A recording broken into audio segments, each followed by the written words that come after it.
बच्चों good morning, सबको नमस्कार। देखिए बच्चों, in the last class I taught you the first lesson and the first poem of your textbook. Today we are going to study the next lesson, I mean the second lesson of the textbook. देखो बच्चों, जो पाठ है उसका नाम मैंने board पर लिखा है द साउंड ऑफ म्यूजिक। माने होता है बच्चों संगीत की आवाज़, संगीत की जो ध्वनि होती है उसका मतलब है, इंग्लिश में आपको होगी द साउंड ऑफ म्यूजिक।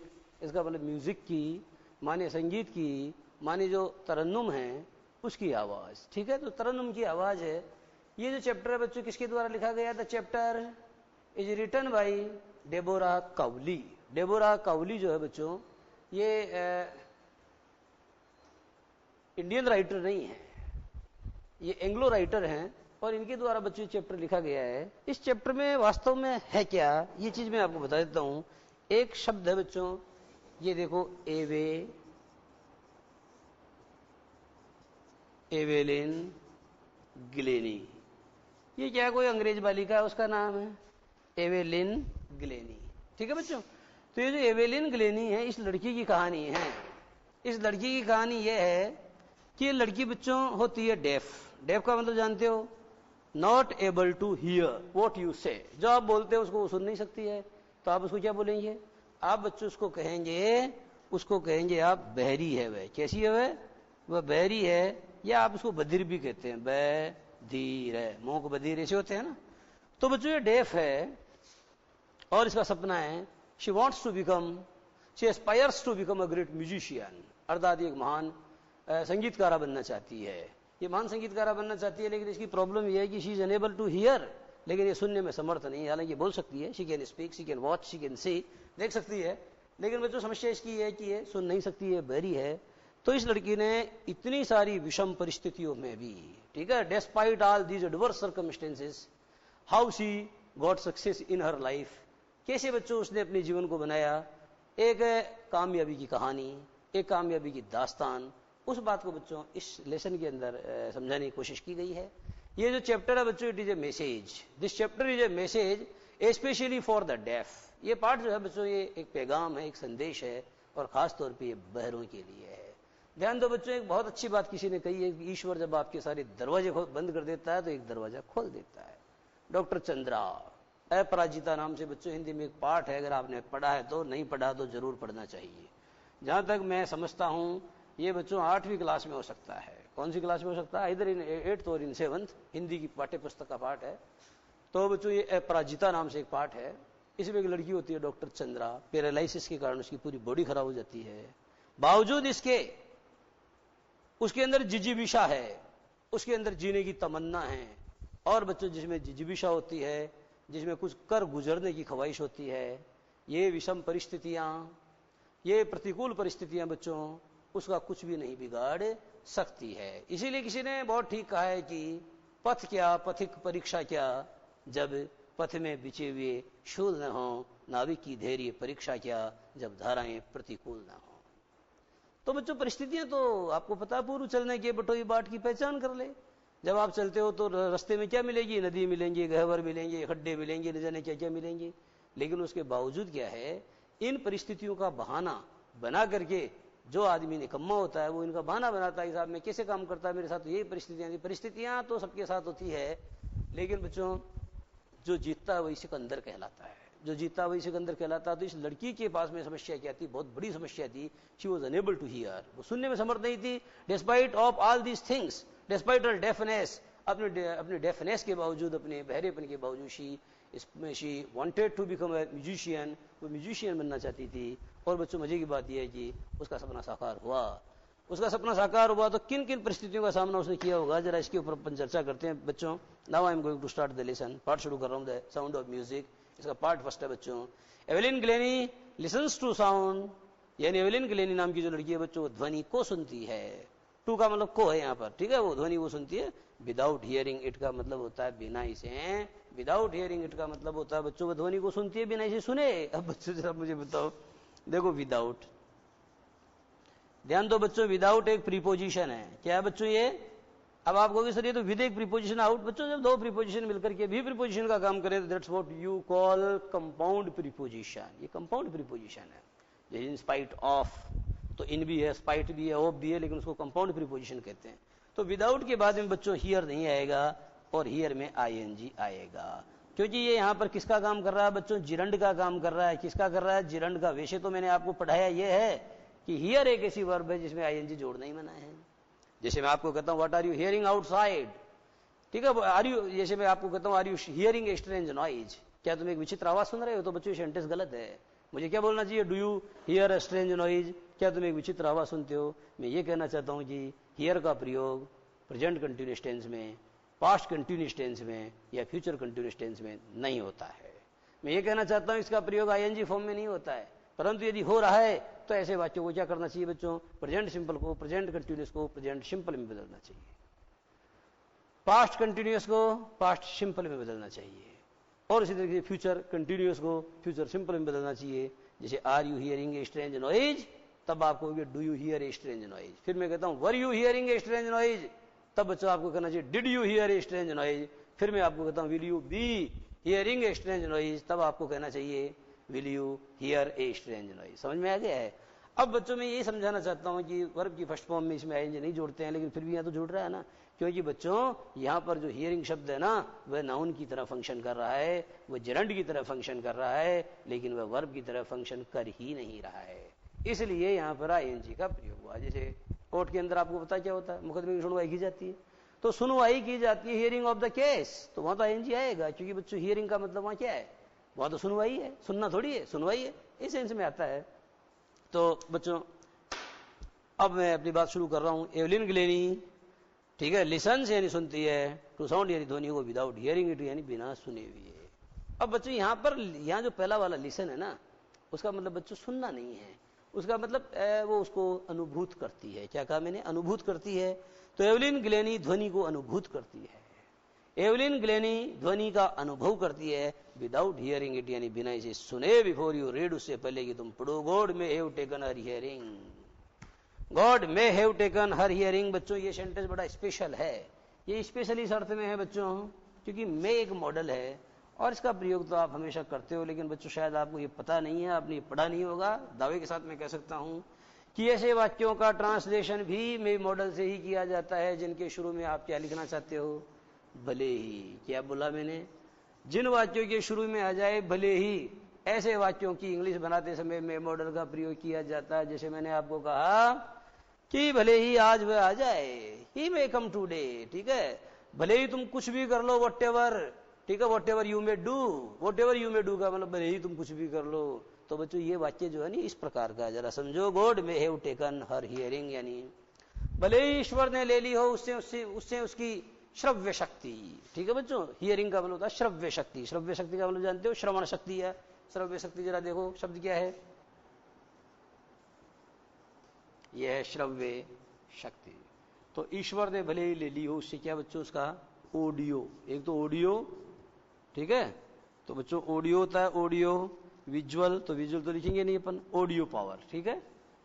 तो बच्चों मैं ये कहना चाहता हूं कि ईश्वर ने भले ही उसका ऑडियो पावर या उसकी जो सुनने की शक्ति है उसको ले लिया हो, बट अब बच्चों बटाते काम उल्टा होगा ना, ठीक है, बटाते हमेशा काम उल्टा होता है, इसलिए बट को क्या कहा जाता है? एडवर्सेटिव कंजंक्शन, क्योंकि ये दो ऐसे क्लॉजेज को कनेक्ट करता है या ज्वाइन करता है जो मीनिंग की दृष्टि से एडवर्स होते हैं, प्रतिकूल होते हैं। God may have taken her hearing यानी भले ही ईश्वर ने उससे उसकी श्रव्य शक्ति ले ली हो, but he has given her back, but he has returned her, परंतु ईश्वर ने उसको लौटा दिया है। क्या? समथिंग माने कोई चीज, एक्स्ट्रा ऑर्डिनरी का मतलब क्या होता है बच्चों? ऐसा माने या विलक्षण या नायाब। हो सकता है ईश्वर ने उसकी श्रव्य शक्ति को ले लिया हो सकता है ईश्वर ने उसकी सुनने की शक्ति को ले लिया हो, भले ही ईश्वर ने उसकी सुनने की शक्ति को ले लिया हो, but he has returned her, परंतु उसने उसको क्या दे दिया है? परंतु उसने उसको जो है लौटा दिया है। क्या लौटा दिया है? समथिंग एक्स्ट्रा ऑर्डिनरी का मतलब होता है कुछ नायाब, कुछ विशेष, यानी जो हम सबके पास नहीं है। ईश्वर ने भले उसकी सुनने की शक्ति ले ली हो, परंतु उसने उसे कुछ विशेष या कुछ असामान्य या कुछ विलक्षण चीज जो है लौटा दी है। What we hear, what we hear का मतलब बच्चों ये नहीं है कि हम क्या सुनते हैं, जरा ध्यान दो। What we hear. ये बच्चों क्या है, ये क्लोज है। व्हाट वी हियर, जो हम सुनते हैं। तो बच्चों यहां पर ये वॉट नहीं, जो का अर्थ दे रहा है, किसका अर्थ दे रहा है, इसलिए इसको पूरे को क्या कहोगे आप, क्लोज कहोगे। ठीक है, अगर क्लोज किसी सेंटेंस का सब्जेक्ट होता है तो आगे जो वर्ब आती है बच्चों वह हमेशा सिंगुलर आती है। कैसी आती है जरा बताना, सिंगुलर आती है। तो जैसे बच्चों मैंने आपको कहा कि व्हाट वी हियर, अर्थात जो कुछ भी हम सुनते हैं। She feels what we hear, ये सेंटेंस बच्चों यूं है, इधर देखो जरा, शी और ये लगा दिया फील्स। अब देखो आप पकड़ने की कोशिश करना, सब्जेक्ट ये है, वर्ब ये है और ये पूरा ऑब्जेक्ट है बच्चों। ये ऑब्जेक्ट है, ऑब्जेक्ट का मतलब समझ गए नाउन है, और चूंकि नाउन है तो बच्चों ये कौन से क्लोज का काम कर रहा है, ये नाउन क्लोज का काम कर रहा है। आ गई ये बात समझ में। अगर मुझे इसका पेशी बोझ बनाना है तो मैं कैसे बनाऊंगा, what we hear is felt by her, what we hear is felt by her. Is का प्रयोग क्यों किया, क्योंकि मैं पहले ही कह चुका हूं कि यदि क्लोज किसी सेंटेंस का सब्जेक्ट बनेगा तो that shall be followed by a singular verb, तो उसके बाद आने वाली जो वर्ब या जो क्रिया होगी बच्चों वो कैसी होगी, वह हमेशा एक वचन होगी। क्लियर हो गया, ये सेंटेंस का सब्जेक्ट हो गया, ये वर्ब हो गई है और ये ऑब्जेक्ट इतना बड़ा है। तो बच्चों ये ऑब्जेक्ट इतना बड़ा है तो this is not a single word, ये एक सिंगल वर्ड नहीं है, but this is a group of words बच्चों, लेकिन ये शब्दों का समूह है। और शब्दों का ऐसा समूह है जिसमें एक वर्ब भी है, हियर एक वर्ब भी है ना। तो बच्चों आप जानते हो कि ऐसे शब्दों का समूह जिसमें एक वर्ब होती है उसे आप क्लोज कहते हैं, लेकिन ऐसे शब्दों का समूह जिसमें वर्ब नहीं होती है, that's what you call a phrase. आप उसे बच्चों फ्रेज कहते हैं, हिंदी में आप उसे वाक्यांश अथवा पदबंध कहते हैं, परंतु अंग्रेजी में बच्चों आप उसको फ्रेज कहते हैं, और क्लोज को हिंदी में आप उपवाक्य कहते हैं। बात समझ में आ गई है। तो सेंटेंस को बच्चों दोनों प्रकार से बना के दिखा दिया गया आपको। तो what we hear she feels, इसका मतलब she feels what we hear, अर्थात बच्चों वो महसूस करती है जो हम सुनते हैं। और कैसे महसूस करती है, फार मोर का मतलब होता है बहुत ज्यादा, डीपली मानी गहराई से, बहुत ज्यादा गहराई से महसूस करती है, than any of us, than any of us यानी हम में से किसी भी एक व्यक्ति की तुलना में, हम में से किसी को भी ले लो आप, हम में से किसी भी व्यक्ति की तुलना में हम जो सुनते हैं उसे वह और ज्यादा, ठीक है, फार मोर डीपली यानी और ज्यादा गहराई से क्या करती है बच्चों, वो अनुभव करती है। दैट्स वाई, ये क्या है बच्चों, दैट्स वाई, जरा ध्यान दो, दैट्स वाई का क्या मतलब होता है, अच्छी तरह समझ लेना। That's the reason, that's why का मतलब होता है दैट्स द रीजन, अर्थात यही वजह है कि। दैट्स वाई का मतलब होता है दैट्स द रीजन, अर्थात यही वजह है कि। क्या वजह है, दैट्स वाई अर्थात यही वजह है कि। शी एक्सप्रेसेज, जानते हो एक्सप्रेशन प्रकट करना, शी एक्सप्रेसेज यानी वो बच्चों प्रकट करती है। म्यूजिक अर्थात बच्चों समझ में आ गया, that's why she expresses music, यही वजह है कि वह म्यूजिक को एक्सप्रेस करती है, म्यूजिक को प्रकट करती है। सो ब्यूटीफुली माने इतना ज्यादा खूबसूरती के साथ, ब्यूटीफुल एडजेक्टिव, सिर्फ beauty noun, beautify verb, beautiful full आ गया तो एडजेक्टिव, और ब्यूटीफुल्ली जब एडजेक्टिव में एलवाई जोड़ोगे तो क्या बन जाएगा, एडवर्ब बन जाएगा। That's why she is able to express, that's why she is able to express music so beautifully, यही वजह है कि वो उस तरन्नुम को इतनी खूबसूरती के साथ में क्या करती है, उसका इजहार करती है, उस संगीत को बच्चों अपनी वाणी से क्या करती है, प्रकट करती है इतनी सुंदरता के साथ। Read the following account of a person, read यानी पढ़ो, द फॉलोइंग अकाउंट का मतलब निम्नलिखित वर्णन, ये बच्चों निम्नलिखित जो ब्यौरा है इस ब्यौरे को पढ़ो, इस वृतांत को पढ़ो। ऑफ ए पर्सन का मतलब होता है एक व्यक्ति के बारे में, एक शख्स के बारे में, ये जो दिया गया ब्यौरा है उसे आप पढ़ो। हु फॉट, जिसने क्या किया बच्चों, who fought against the physical disability, जिसने लड़ाई लड़ी, जिसने बच्चों युद्ध किया किसके विरुद्ध, जिसने बच्चों युद्ध किया एक शारीरिक असमर्थता के विरुद्ध। तो बच्चों निम्नलिखित, ठीक है, एक ऐसे व्यक्ति की कहानी को पढ़ें आप, निम्नलिखित एक ऐसे व्यक्ति के जीवन के वृतांत को आप पढ़ें। Who fought against the physical disability, जिसने एक शारीरिक असमर्थता से युद्ध किया, and made her life a success story, और बच्चों उसने बनाई अपनी जिंदगानी को एक कामयाबी की दास्तान। And she made her life a story of success, और बच्चों उसने क्या किया, उसने अपनी जिंदगानी को बनाया क्या, एक दास्तान कामयाबी, अर्थात एक सफलता की कहानी।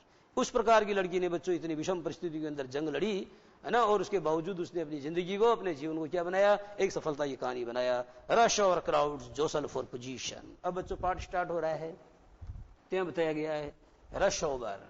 क्या होता है बच्चों रश ओवर, बच्चों आप जानते हो कि सुबह सुबह आपको सड़क पे नहीं जाना चाहिए, क्योंकि गांव की और बात है, शहर की और बात है। शहर में क्या होता है, सुबह सुबह लोग 8-9 बजे 10 बजे के आसपास में सब दफ्तर के लिए भागते हैं, और शाम को भी जो है जब दफ्तर छूटता है तो सारे के सारे कर्मचारी लौटते हैं। तो इस प्रकार का जो समय होता है बच्चों, इसे भाग दौड़ का समय, या इसे क्या कहा जाता है, रश ओवर। रश ओवर का मतलब होता है बच्चों ऑफिस ओवर।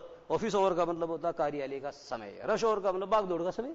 तो रश ओवर, क्राउड्स, और बच्चों भाग दौड़ के समय जो क्राउड यानी जो भीड़ होती है, तो ये बच्चों ये क्या करते हैं, दे जोशल। जोशल का मतलब जानते हो बच्चों आप, कई बार जैसे बस में जाते हो तो एक इधर खून से टक्कर मार रहा है, एक इधर टक्कर मार रहा है, तो वो जो ठेले वो आपको जो है टल्ली मारते हैं, वो धक्का करते हैं, उसको क्या बोलते हैं, जोशल कहते हैं। तो rush over crowd, jostle for position. इसका मतलब भाग दौड़ के समय वाली जो भीड़ है वो बच्चों एक जगह बनाने के लिए क्या करती है, एक दूसरे की टल्ली मारती है, या यूं कहें कि एक दूसरे से धक्का होती है। On the platform, on the underground train platform, on the underground, जानते हो बच्चों भूमिगत। अंडरग्राउंड किसको बोलते हैं, भूमिगत, वो जमीन के अंदर से रहता है ना, तो अंडरग्राउंड, ठीक है। और ट्रेन जानते हो रेलवे, और प्लेटफॉर्म, ठीक है।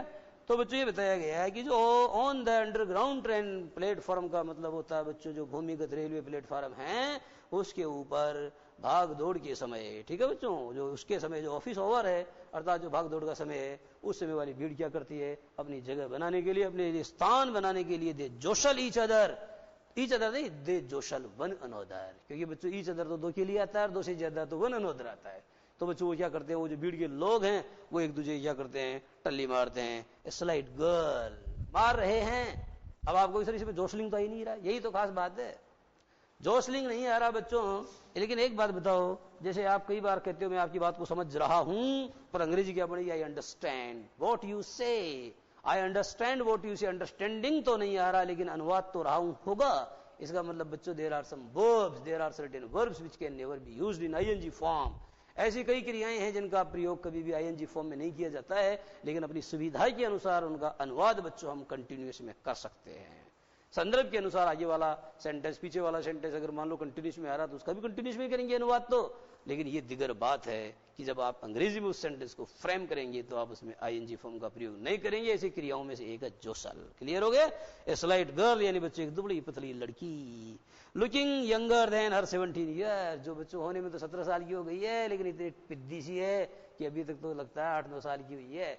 तो लुकिंग यंगर देन हर 17 ईयर्स अर्थात अपनी 17 वर्ष की उम्र से भी कम तर दिखाई देने वाली, वो नर्वस, वो बड़ी परेशान थी। इट एक्साइटेड, परंतु बच्चों बहुत ज्यादा उत्तेजित थी। She felt the vibrations of the approaching train, परंतु जैसे ही उसने आती हुई ट्रेन के वाइब्रेशन, जैसे ही उसने आती हुई ट्रेन के कंपन या उसके स्पंदन को, जैसे आप जानते हो बच्चों ट्रेन आती है तो तरण तरण होता है, और होता है तो थर थर थर हमारी बॉडी इस प्रकार से करती है कुछ, तो उसके शरीर में भी कुछ कुछ हो रहा था। मेरा मतलब यह है कि उसकी बॉडी वाइब्रेट हो रही थी। क्यों हो रही थी, पूरी धरती वाइब्रेट होती है।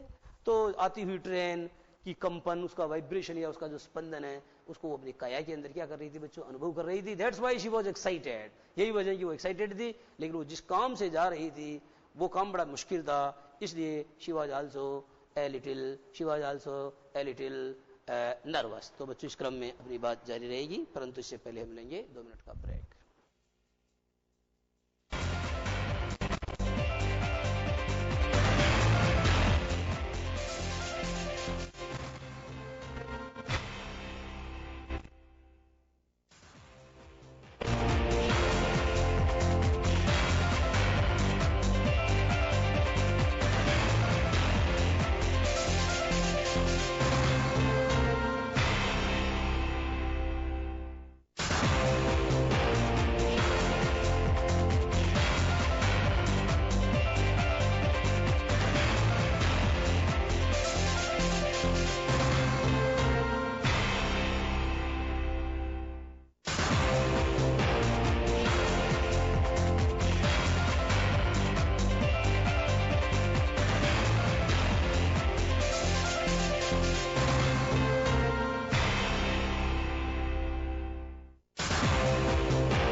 हाँ, तो बच्चों आइए देख रहे हैं रश ओवर क्राउड जो for position on the underground train platform, माने भीड़ भाड़ वाली, भाग दौड़ वाली जो भीड़ भाड़ है, वो बच्चों भूमिगत रेलवे प्लेटफॉर्म के ऊपर अपनी जगह बनाने के लिए क्या करती है, वो एक दूसरे को जो है टल्ली मार रही है, वो भीड़ जो है धक्कम धक्का हो रही है ना, धक्कम धक्का हो रही है। ए स्लाइट गर्ल, और बच्चों एक दुबली पतली चरहरी, एक दुबली पतली चरहरी लड़की, लुकिंग यंगर देन हर 17 ईयर्स, लुकिंग यंगर देन हर ओरिजिनल एज, अर्थात बच्चों जो अपनी जो वास्तविक उम्र है उस उम्र से भी जो है कम दिखाई देती है। एंड शी वाज नर्वस, अर्थात बच्चों वो कैसी थी, ऑल दो शी वाज नर्वस, हालांकि वह नर्वस ओ यूएस आ गया यानी विशेषण है, एडजेक्टिव है, ऑल दो शी वाज नर्वस यानी वह जो है बहुत परेशान थी, येट एक्साइटेड, परंतु बच्चों फिर भी वह रोमांचित थी, उत्तेजित थी, एज बिकॉज एज यानी जैसे ही she felt the vibrations of the approaching train, अर्थात जैसे ही उसने आती हुई ट्रेन के वाइब्रेशंस या उसके जो कंपन है उनको अपनी काया के अंदर अनुभव किया, तो बच्चों वो क्या हुआ, शी गॉट एक्साइटेड, वो बेहद उत्तेजित हो गई, वो बहुत रोमांचित हो गई, है ना, बहुत खुश हो गई। It was her first day at the prestigious Royal Academy of Music in London. तो बच्चों इसमें बताया गया है जी it was her first day, ये बच्चों उसका पहला दिन था, कहाँ, एट छोटी जगह के लिए एट आता है, एट द प्रेस्टीजियस प्रतिष्ठित, eight the prestigious Royal Academy of Music in London, अर्थात बच्चों लंदन नाम का जो शहर है उस लंदन नाम के शहर के अंदर बच्चों क्या है, ये है रॉयल अकेडमी ऑफ म्यूजिक। तो उस प्रतिष्ठित रॉयल अकेडमी ऑफ म्यूजिक के अंदर बच्चों उसका जो पहला दिन था, and it was daunting enough for any teenager fresh from a Scottish farm, and it was daunting enough. और बच्चों ये डॉन्टिंग एनफ का मीनिंग इधर लिखा हुआ है, डॉन्टिंग का मतलब होता है इट वाज फ्राइटनिंग एनफ, अर्थात ये डराने के लिए काफी था। इट वाज डॉन्टिंग एनफ का मतलब बच्चों डराने के लिए काफी था, for any teenager fresh, for any fresh teenager, fresh को आइए ले आओ, फॉर एनी फ्रेश टीनेजर, बच्चों कोई एडजेक्टिव पीछे आते हैं, जैसे I live in Jaipur proper, I live in Jaipur proper, तो प्रॉपर पीछे आ रहा है, इसलिए I live in proper Jaipur, वो गलत होता है। तो मेरा कहने का मतलब ये, there are certain adjectives which are not used before a noun but they are used after a noun, अर्थात उनका प्रयोग बच्चों नाउन के पहले किया जाता है, नाउन के नाउन के बाद भी किया जाता है, ऐसे भी कुछ होते हैं, बाकी ज्यादातर पहले आते हैं। तो एक बार फ्रेश को आगे रखिए देखो तो आपको मीनिंग क्लियर हो जाएगा, हालांकि आएगा पीछे ही है। And daunting enough for any teenager fresh, for any fresh teenager, और बच्चों कोई भी टीनेज जानते हो तुम, टीनेज ही तो हो। टीनेज क्या होते हैं, मैंने कहा जैसे 11 होता है, 12 होता है, अब बोलो 13, टीन आ गया ना, अब 14, 15, 16 सब में टीन आ रहा है, 19 तक चले गए। तो इसका मतलब क्या हुआ, इसका मतलब बच्चों ये हुआ 13 साल से लेकर के 19 साल की जो उम्र है उस उम्र को आप कौन सी उम्र बोलते हैं, उसे बच्चों आप टीनेज कहते हैं। क्या बोलते हैं जरा बताना, उसे बच्चों आप टीनेज कहते हैं, ठीक है। ये जो टीनेज है बच्चों इसको हिंदी में कहा जाता है, देखो के, ठीक है, केशोर्य। केशोर्य का मतलब क्या होता है, केशोर्य का मतलब किशोर अवस्था होती है, तो बच्चों ये केशोर्य है।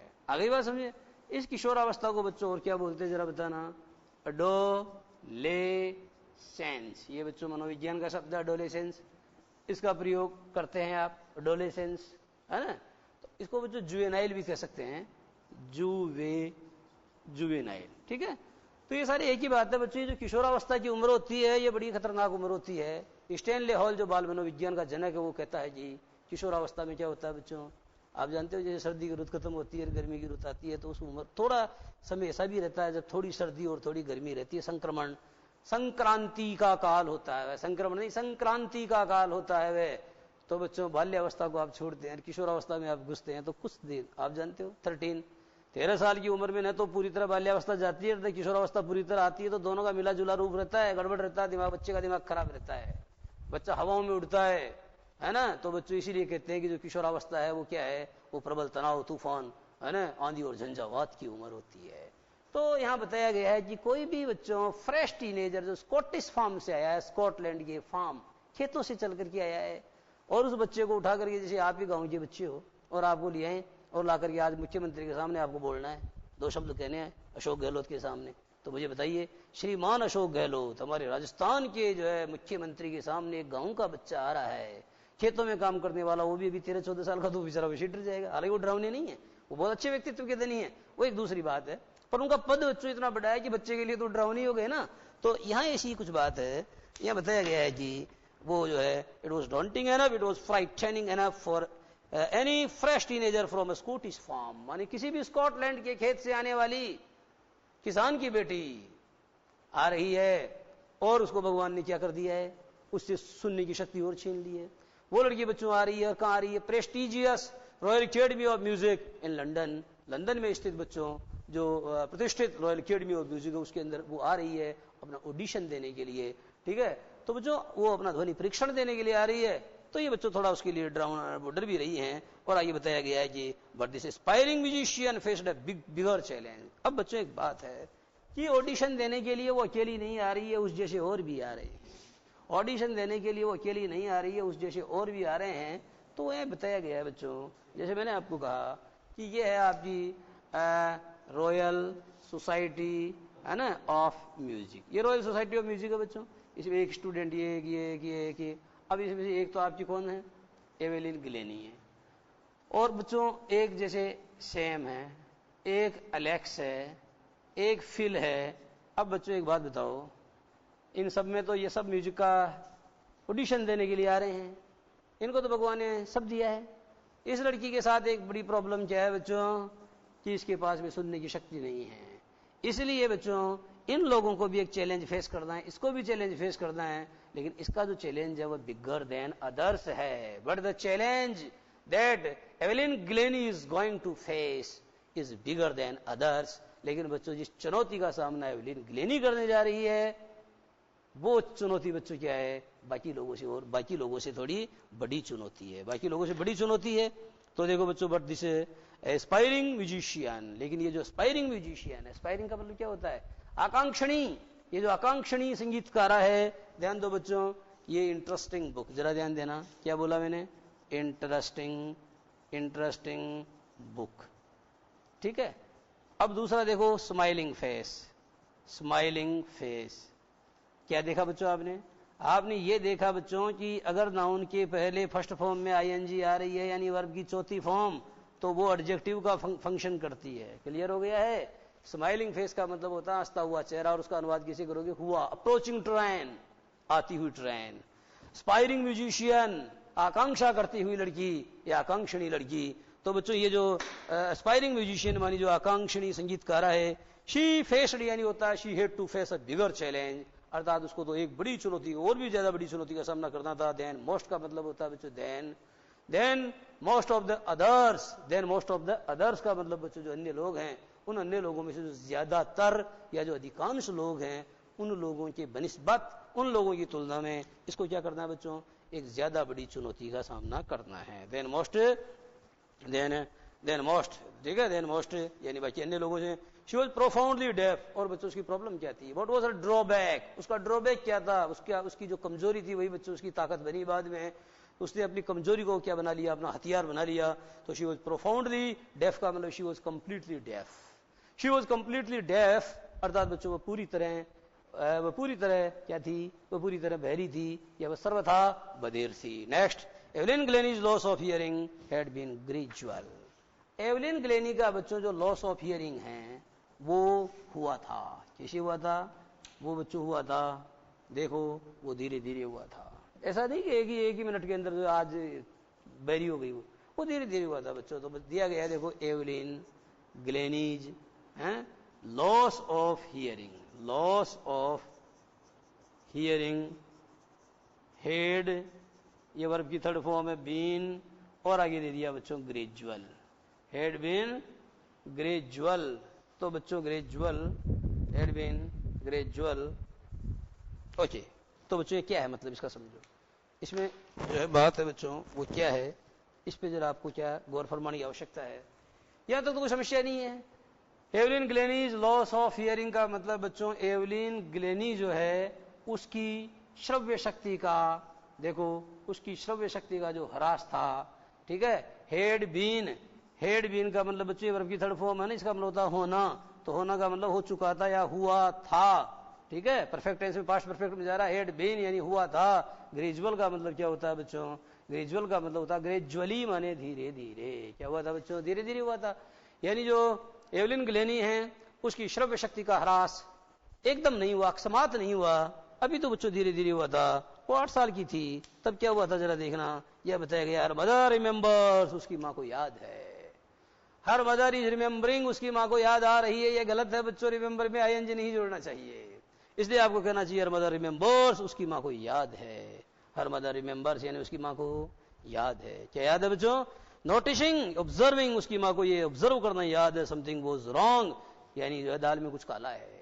ठीक है बच्चों, something is wrong in the bottom का अर्थ होता है दाल में कुछ काला है। तो her mother remembers, her mother remembers that something was wrong in the bottom, उसकी माँ को याद है कि उसको लगा कि दाल में कुछ काला है। When the 8-year-old Evelyn was waiting to play the piano, जब 8 साल की लड़की जिसका नाम क्या था, एवलिन था, she was waiting to play the piano, वो बच्चों पियानो को बजाने के लिए क्या कर रही थी? प्रतीक्षा कर रही थी। ध्यान दो, एक दो 8 ईयर, ठीक है बच्चों, ओल्ड गर्ल, ऐसे दे दिया मैंने। ठीक है, अब बच्चों ए तो आएगा। अब आप मुझे बताओ, यहां पर जो देखने वाली बात है बच्चों, ऐसी जो बनावट होती है ना, उसमें नाउन क्या है? ये है गर्ल। ओल्ड क्या है बच्चों? इसकी उम्र बता रहा है, इसका एडजेक्टिव है, प्री मॉडिफायर है। ईयर भी है। तो बच्चों बच्चे क्या करते हैं कि 8 है ना, तो ईयर्स का प्रयोग कर देते हैं। तो बच्चों ये गलत है, ऊपर वाला सही है। आ गई है समझ में? जब ईयर के आगे बच्चों किसी नाउन का प्रयोग किया गया है, ईयर के आगे, नोट के आगे, जैसे 5 रुपी नोट, ये 5 रुपी नोट, तो बच्चों 5 रुपीज नहीं आएगा। ध्यान देना, अगर इसके बाद में नाउन आ रहा तो समझ लो ये एडजेक्टिव की तरह फंक्शन कर रहा है। नाउन भी एडजेक्टिव की तरह फंक्शन करता है यदि उसका प्रयोग किसी दूसरे नाउन के पहले हो रहा है तथा वो उसको क्वालिफाई कर रहा है। तो ऐसे में बच्चों इसका प्लूरल नहीं बनाना चाहिए। तो बच्चों यहाँ पर बताया गया है कि उसकी माँ को जो है याद है कि कैसे उसको महसूस हुआ, नोटिसिंग समथिंग वाज रॉन्ग, की जो है कुछ गड़बड़ी है। When the 8-year-old Evelyn was waiting to play the piano, जब 8 साल की जो एवेलिन थी बच्चों, वो इंतजार कर रही थी पियानो बजाने के लिए। दे कॉल्ड हर नेम, उन्होंने उसका नाम पुकारा। एंड शी डिडंट मूव, परंतु वो अपनी जगह से हिली तक नहीं आई। सडनली रियलाइज्ड, अचानक मुझे इस बात का एहसास हुआ, शी हैडंट हर्ड, कि उसको जो है सुनाई नहीं पड़ा है। सेज इसाबेल ग्लेनी, उसकी माँ जिनका नाम इसाबेल ग्लेनी है, वो कहती है फॉर क्वाइट ए वाइल, अर्थात थोड़े से समय के लिए, एवलिन मैनेज टू कंसील, यानी एवलिन वो सक्सेसफुल इन कंसीलिंग या हाइडिंग, अर्थात एवलिन जो है बच्चों छुपाने में सफल रही। हर ग्रोइंग डेफनेस, यानी अपनी जो बढ़ती हुई, अपना जो बढ़ता हुआ बेरापन है उसको छुपाने में सफल रही। फ्रॉम फ्रेंड्स एंड टीचर्स, यानी अपने दोस्तों और अपने गुरुजनों से। But by the time she was 11, परंतु जब 11 साल की हो गई, हर मार्क्स डिटेरियोरेटेड, उसके अंक जो है कम हो गए, उसके बहुत कम नंबर आने लगे। And her headmistress urged her parents, तथा उसकी हेडमिस्ट्रेस या मुख्याध्यापिका ने उसके माता पिताओं से अनुरोध किया to take her to a specialist, और कहा कि इसको जो है किसी विशेषज्ञ के पास में, डॉक्टर के पास ले जाओ। It was then discovered that, और बच्चों it was then confirmed that, तब इस बात ये कंफर्म हो गई, that her hearing was severely impaired, कि उसकी हियरिंग यानी जो श्रव्य शक्ति है वो सीवियरली यानी वेरी सीरियसली जो है यानी बहुत गंभीरता से क्या हो गई है बच्चों, वो खराब हो गई है ना, वो मतलब खराब हो गई है as a result of gradual nerve damage, क्योंकि बच्चों धीरे धीरे जो स्नायु है, उस स्नायु के अंदर डैमेज हुआ, और उसके परिणाम स्वरूप क्या हुआ कि वह पूरी तरह खराब हो गई है। दे वर एडवाइस दैट, उनको ये मशवरा दिया गया कि she should B fitted with hearing aids, कि उसके कानों में क्या करना चाहिए, जो हियरिंग एड यानी जो श्रव्य उपकरण है उनसे उसके कानों को सज्जित किया जाना चाहिए, युक्त किया जाना चाहिए। And she should be sent to a school for the deaf, और उसको भेजा जाना चाहिए कौन से विद्यालय में, और उसको बच्चों जो मूक बधिरों का विद्यालय होता है, खासतौर पर जो स्कूल होता है, उस स्पेशल स्कूल के अंदर जो उसको भेजा जाना चाहिए। तो बच्चों इस तरह से आज की बात यही समाप्त, और आगे वाली बात अगली क्लास। नमस्कार।